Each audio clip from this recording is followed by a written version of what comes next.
Hello students, welcome to my YouTube channel Educatum hub.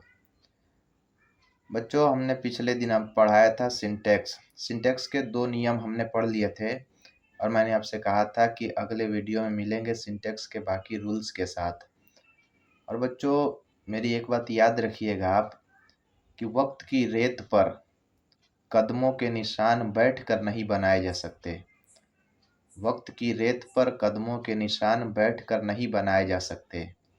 और एक और बात ध्यान में रखिएगा कि जिस किसी को जो कुछ मिला है पढ़ कर मिला है, और जिस किसी को जो कुछ मिलेगा पढ़ कर मिलेगा।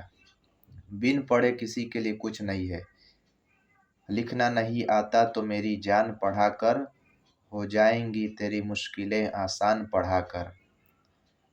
बच्चों, हमने दो नियम पढ़ लिए थे सिंटैक्स के, और हमने आपसे कहा था कि अगले वीडियो में सिंटैक्स के बाकी नियमों पर हम चर्चा करेंगे, बाकी सारे नियम हम पढ़ेंगे। आज बच्चों आपके सामने देखिए सिंटैक्स के नियम लिखे गए हैं। रूल नंबर 3 जो आपको दिख रहा है उसके बारे में जानते हैं। मैनी ए या मैनी एन के बाद आने वाला नाउन भी सिंगुलर होता है तथा वर्ब भी सिंगुलर होता है। मैनी ए या मैनी एन जब भी आ जाए बच्चों, तो उसके बाद हम सिंगुलर नाउन अप्लाई करेंगे और साथ ही साथ सिंगुलर वर्ब अप्लाई करेंगे। आप जानते हैं कि नाउन जैसा होगा या सब्जेक्ट जैसा होगा वर्ब वैसा ही आएगा। अगर सब्जेक्ट सिंगुलर है तो वर्ब सिंगुलर यूज करेंगे, अगर सब्जेक्ट प्लूरल है तो वर्ब भी आप प्लूरल यूज करेंगे। एग्जाम्पल देखते हैं। Many a teacher is absent. और मैनी ए का मतलब होता है बच्चों बहुत में से एक, या कई में से एक, या अनेकों में से एक। Many a teacher is absent, बहुत सारे शिक्षकों में से एक शिक्षक अब्सेंट है, अनुपस्थित है, गैर हाजिर है। तो ये सेंटेंस सही है बच्चों, क्योंकि मैनी ए के बाद हमने सिंगुलर नाउन और सिंगुलर वर्ब लगाया है। और अगला एग्जांपल लिखा गया many a teachers is absent. ये सेंटेंस गलत हो जा रहा है, और गलत होने का कारण क्या है कि मैनी ए के बाद टीचर्स लिखा गया जो कि प्लूरल नाउन है, और इज जो कि सिंगुलर वर्ब है। हम जानते हैं कि मैनी ए के साथ सिंगुलर नाउन और सिंगुलर वर्ब होना चाहिए, और इस सेंटेंस में प्लूरल नाउन और सिंगुलर वर्ब दिया गया, इस वजह से सेंटेंस गलत है। अगले एग्जाम्पल को देखते हैं। मैनी एन ऑरेंज इज सावर, बहुत सारे संतरों में से एक संतरा खट्टा है। देखेंगे मैनी एन के बाद ऑरेंज जो कि सिंगुलर नाउन है, इज जो कि सिंगुलर वर्ब है, सेंटेंस सही है।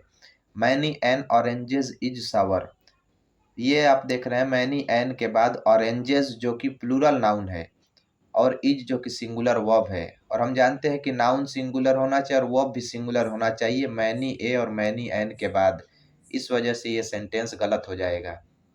ये रहा रूल नंबर 3। आगे बढ़ते बच्चों रूल नंबर 4 की तरफ। रूल नंबर 4 क्या कहता है कि बोथ या बोथ ऑफ, बोथ मतलब होता है बच्चों दोनों, बोथ मतलब दोनों, बोथ या बोथ ऑफ, मैनी या मैनी ऑफ, सम या सम ऑफ, फ्यू या फ्यू ऑफ, फ्यू का मतलब होता है कुछ, फ्यू या फ्यू ऑफ के बाद आने वाला वर्ब भी प्लूरल होता है तथा नाउन भी प्लूरल होता है।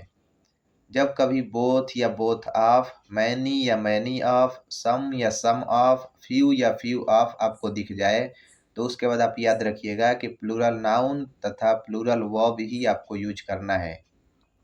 एग्जाम्पल देख लेते हैं। Many students have passed, many के बाद देख रहे हैं स्टूडेंट्स प्लूरल नाउन है और हैव जो कि प्लूरल वर्ब है, तो हमारा दिए गए सेंटेंस सही हो जाएगा। मैनी स्टूडेंट्स हैज पास्ड, देख रहे बच्चों स्टूडेंट्स जो कि प्लूरल नाउन है और हैज लगा दिए जो कि सिंगुलर वर्ब है, नाउन को प्लूरल किया, वर्ब को सिंगुलर कर दिया, इस वजह से हमारा सेंटेंस गलत हो जाएगा। और बच्चों याद रखेंगे कि मैनी के स्थान पर मैनी ऑफ भी लिख सकते हैं। आगे बढ़ते example. Both of the robbers were free, both of the robbers were free, दोनों ही लुटेरे आजाद थे, स्वतंत्र थे। अब बोथ ऑफ के बाद देख रहे हैं रॉबर्स जो कि प्लूरल नाउन है और वर जो कि प्लूरल वर्ब है, अतः हमारा नाउन और वर्ब दोनों प्लूरल है, इस वजह से सेंटेंस सही है।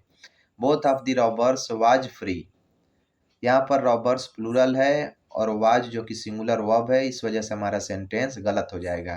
और याद रखेंगे बच्चों बोथ ऑफ के स्थान पर आप बोथ भी लिख सकते हैं। ये रहा रूल नंबर 4। बढ़ते बच्चों रूल नंबर 5 की तरफ। रूल नंबर 5 क्या कहता है कि the plus adjective plural noun बन जाता है तथा प्लूरल वर्ब ही लिखते हैं इसके साथ। द प्लस एडजेक्टिव जो होता है वो प्लूरल नाउन का काम करता है और उसके साथ हम प्लूरल वर्ब ही लगाएंगे। एग्जाम्पल दिया गया, the wise should educate the foolish. बुद्धिमान लोगों को मूर्ख लोगों को शिक्षा देनी चाहिए, अर्थात बुद्धिमान लोगों को चाहिए कि वो मूर्ख लोगों को शिक्षा दें। अगला एग्जाम्पल है, the rich are not happy.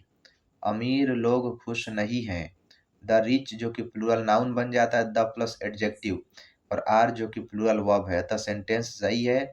The rich is not happy लिखा जो कि सेंटेंस गलत हो जाएगा, क्योंकि द रिच जो है द प्लस एडजेक्टिव है और वो प्लूरल नाउन बन चुका है, और इज सिंगुलर वर्ब लगाए जो कि गलत हो जाएगा। द रिच का मतलब हो जाएगा बच्चों अमीर लोग, द पुअर का मतलब गरीब लोग, द वाइज मतलब समझदार लोग, द फुलिश का मतलब हो जाएगा मूर्ख लोग। ये रहा बच्चों सिंटेक्स का 5 नियम। आज हमने पढ़ लिया सिंटेक्स का 3rd, 4th और 5th रूल। अब इसके बाद बच्चों सिंटेक्स के आगे आगे का जो नियम है वो हम पढ़ेंगे अगले वीडियो में। तब तक के लिए आप अपना ख्याल रखिए, मिलते हैं नेक्स्ट वीडियो में। और जिन बच्चों ने चैनल को सब्सक्राइब नहीं किया है, अगर उन्हें वीडियो पसंद आए तो चैनल को सब्सक्राइब कर लें और बेल आइकन को प्रेस कर लें।